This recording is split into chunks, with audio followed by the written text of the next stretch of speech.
योगी राज में जाति व्यवस्था चरम सीमा पर। खबर है उत्तर प्रदेश के औरैया जनपद दिबियापुर के Mahamaya polytechnic of information technology college की। भारतीय संविधान में भले ही आज जाति व्यवस्था खत्म हो गई है, लेकिन उत्तर प्रदेश में आज भी जाति व्यवस्था चरम सीमा पर चढ़कर बोलती है। योगी राज में जाति व्यवस्था चरम सीमा पर देखने को मिल रही है।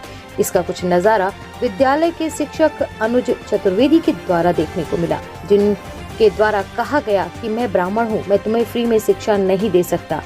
अनुसूचित जाति, अनुसूचित जनजाति, पिछड़ा वर्ग, अल्पसंख्यक माइनॉरिटी समुदाय के छात्र छात्राओं के साथ विद्यालय में किया जाता है सौतेला व्यवहार और जाति सूचक अभद्र भाषा का प्रयोग, और कहा जाता है कि तुम गरीब हो, तुम पढ़ लिख कर क्या करोगे, तुम्हें तो खेती ही करनी है। इसके साथ ही प्रयोगात्मक परीक्षाओं में भी जाति के नाम पर शोषण करते हैं।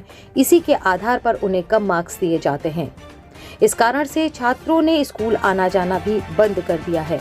वहां के अध्यापक अनुज चतुर्वेदी ने कहा, मैं ब्राह्मण हूं, SC, ST, OBC माइनॉरिटी के छात्रों को कभी मुफ्त में शिक्षा नहीं दूंगा, क्योंकि उन्हें ऐसी ही खेती और जानवर चराने पड़ेंगे, जिसकी सूचना लिखित रूप से बच्चों ने भारतीय संविधान सुरक्षा संगठन को दी। जहां पर भारतीय संविधान सुरक्षा संगठन प्रधानाध्यापक को सूचना देकर वहां पर पहुंचते ही प्रधानाध्यापक मौके से चले गए। वहां पर खड़े अध्यापकों ने बच्चों से और संगठन से पदाधिकारियों से बड़ी ही बेरुखी से बातें की, जिससे संगठन में और बच्चों में काफी आक्रोश जाहिर हो गया। उसके बाद प्रधानाध्यापक बुलाए गए। ये भी बताते चलें कि प्रधानाध्यापक साल में 2 बार ही विद्यालय आने का कष्ट करते हैं, इस बात का भी संकेत मिला है। और संगठन के पदाधिकारियों से प्रधानाध्यापक ने बात की, बच्चों की समस्याओं का निराकरण करने का 4 दिन का समय मांगा है। संगठन के मुख्य पदाधिकारी राष्ट्रीय महासचिव संजेश कुमार राव जी, प्रदेश प्रभारी सावन गौतम जी, जिला अध्यक्ष सरदार गौतम जी, राजकिशोर आजाद जी, मंडल सचिव नरेंद्र प्रताप सिंह जी, प्रदेश सचिव डॉक्टर नागेंद्र सिंहाल आदि पदाधिकारी गण मौजूद रहे। जिला अध्यक्ष सरदार गौतम और प्रधानाचार्य के बीच में काफी देर तक बातचीत होती रही। यहाँ पे दिबियापुर में जो विद्यालय यहाँ पे आए हैं, ये क्या मामला है? यहाँ पे SC, ST माइनॉरिटी के जो छात्र हैं उनके साथ बहुत ही भेदभाव होता है। और भेदभाव नंबर क्यों लेकर होते हैं, ये अपने जो खास चुनिंदा लोग हैं उनको नंबर तो अच्छे देते हैं, लेकिन ये SC और OBC माइनॉरिटी के बच्चे हैं जो उनकी प्रेजेंटली 90 से 95% होने के बावजूद उनको नंबर बहुत कम दिए जाते हैं, ताकि ये भविष्य में ना तो कोई काम कर सकें। ये सिर्फ डिग्री लेके ये सिर्फ सजा सकते हैं दीवारों पे, कोई कुछ काम नहीं कर सकते हैं। और तो ये आगे फिर आप क्या करना चाह रहे हैं? किस जो नंबर इन लोगों को कम दिए जा रहे हैं, इन पर आप क्या न्याय मांगा है आपके संगठन से, तो आप क्या करना चाह रहे हैं इसको? बच्चों ने भारतीय संविधान सुरक्षा संगठन से एक आस लगाई है, तो हम लोग संगठन के जितने भी पदाधिकारी लोग हैं, जितने भी समर्थक लोग हैं, ये सारे इकट्ठे होके यहाँ बात करेंगे। और यहाँ बात नहीं होती है तो DGM साहब के यहाँ धरना करेंगे हम लोग।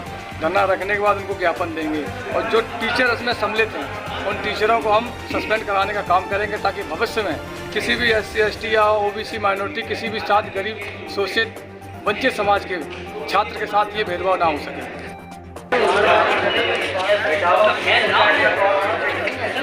श्रीमान, मेरा नाम नासिर हुसैन है। नासिर हुसैन, ये बताइए आपके ये कौन किस विद्यालय में आप पढ़ते हो? क्या नाम है आपका विद्यालय का? मेरे विद्यालय का नाम है MMIT Mahamaya institute of technology, Dibiyapur, Kanhaiyapurwa, Dibiyapur, Auraiya. जी, आपके साथ में ये विद्यालय के जो टीचर हैं, ये क्या व्यवहार करते हैं? जी, मेरे साथ अकेले साथ नहीं, मेरी कक्षा में जितने भी SC वर्ग, OBC वर्ग, माइनॉरिटी वर्ग जितने भी हैं जो हमारे साथ यहाँ खड़े हैं, उसमें से कुछ छात्र यहाँ खड़े भी हैं और कुछ छात्र और आ रहे हैं, उनके साथ हमारे स्कूल के जो टीचर हैं, कॉलेज के टीचर हैं, श्री अनुज चतुर्वेदी जी, उन्होंने 3rd सेमेस्टर में उन्होंने कॉलेज में आए, पढ़ाना शुरू किया। सत्र के बीच में कई बार उन्होंने अभद्र भाषा का प्रयोग किया, कई बार ऐसी जातवादी बातें बोली जिन्हें बोलने में शर्म आती है, लेकिन ऑन रिकॉर्ड में बता देता हूँ। उन्होंने मार्क्स के तौर पर बोला कि मैं ब्राह्मण हूँ, मैं पूरा ज्ञान नहीं देता। ठीक, उसके बाद उसके अकॉर्डिंग किसी नहीं कर पाओगे। गरीब बच्चों से कहते हैं कि तुम तो खेती ही करोगे, खेती ही लायक हो। आप पूछ सकते हैं, आप ये सब खड़े हैं। इसकी जानकारी आपने प्रधानाचार्य जी को दी? जी उनको ये प्रधानाचार्य जी को तब देते हम लोग जानकारी यदि प्रधानाचार्य जी यहाँ पे हमें मिला करते। प्रधानाचार्य जी साल में सिर्फ 2 बार आते हैं, 26 जनवरी 15 अगस्त। प्रधानाचार्य जी साल में 2 बार? केवल 2 बार आते हैं सर। कभी एग्जाम वगैरह हो गया, एग्जाम जैसे चल रहे होते तो 1-2 बार और आ गए। हद से हद 4 साल भर में 4 से 5 बार आते हैं। यहाँ नहीं रहते, वो यहाँ पर रहते भी नहीं है, ना ही वो आते हैं, तो उनसे शिकायत नहीं कर सकते लोग। नीचे टीचरों जो और कार्यभाग कौन संभालता है? जी कार्यभाग की जानकारी नहीं है मुझे, लेकिन कार्यभाग यहीं पे जो और टीचर हैं उनके और वर्ग है वो संभालते हैं यहाँ पे। उन्होंने क्लास में ये बोला कि तुम लोग केवल खेती बाड़ी करोगे, उसके अलावा कुछ और कर नहीं सकते हो। मैं ब्राह्मण में पूरा ज्ञान नहीं दूंगा तुम लोगों को, और फ्री में ज्ञान नहीं देता हूँ। मैं फ्री में ज्ञान नहीं देता हूँ जी। अगर ये गवर्नमेंट कॉलेज है इसका मतलब ये है कि आप फ्री में ज्ञान नहीं देंगे, इनका कहने का ये था।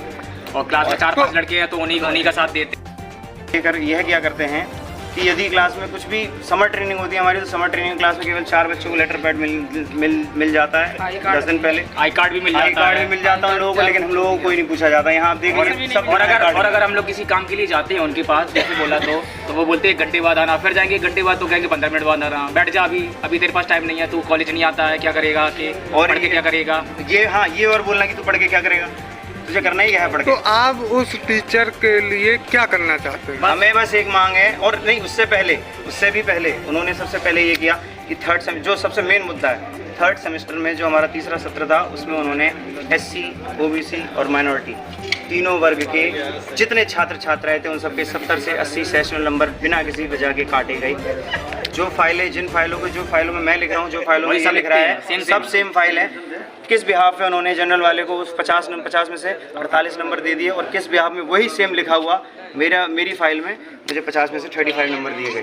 तो ये सेंस समझ नहीं आ रहा है इसका। अच्छा, अब आप शासन प्रशासन से क्या मांग रखना चाहते हैं? शासन प्रशासन से हमारी सिर्फ यही मांग है कि इनको यहाँ से हटाया जाए, इनको बिल्कुल यहाँ से सस्पेंड कर दिया, हमसे मतलब दूर कर दिया जाए यहाँ से इनको यहाँ। हमारी कुछ मांग नहीं है इनको यहाँ, और ये भी मांग इसलिए क्योंकि 28 तारीख से, अभी आने वाले 28 तारीख से हमारे 4th सेमेस्टर चालू हो रहे हैं और प्रैक्टिकल चालू होने वाले हैं। 8 तारीख कोर्स भी नहीं हुआ है, पूरा कोर्स तक नहीं गया। हमारे कोर्स में 22 चैप्टर है, 22 में से उन्होंने केवल 80% बच्चे हिंदी मीडियम से हैं और प्रॉपर इंग्लिश में पढ़ाते हैं। किसी को कुछ समझ नहीं आता, बोलते हैं हिंदी में पढ़ाओ, इंग्लिश में कुछ समझ में नहीं आता। यदि हम कहते हैं कि सर किसी शब्द कोई इंग्लिश में कठिन शब्द होता है, हम कहते हैं सर इसका हिंदी चेंज बता दीजिए, तो अरे पढ़ के आते मुझसे क्या पूछ रहे हो, उनका ये कथन रहता है। तो ये बातों की वजह से बच्चों ने कॉलेज भी आना छोड़ दिया। ये जब रिजल्ट के बाद देखा गया कि ये हमारे भाई ये चीज़ नोटिस करी हम लोगों ने खुद कि भाई इनको जो बच्चे हमारे छोटे वर्ग के जो बच्चे हैं उन्हें भी पढ़ने जो पढ़ रहे हैं, मेहनत कर रहे हैं, मैं खुद उनमें से हूँ। जो बच्चा 210 में से 195 नंबर ला रहा है और अगले ही सत्र में पूरी उसी मेहनत के साथ वो 210 में से 230 में से 168 नंबर ला रहा है, 168, तो किस सेंस में उन्होंने 168 नंबर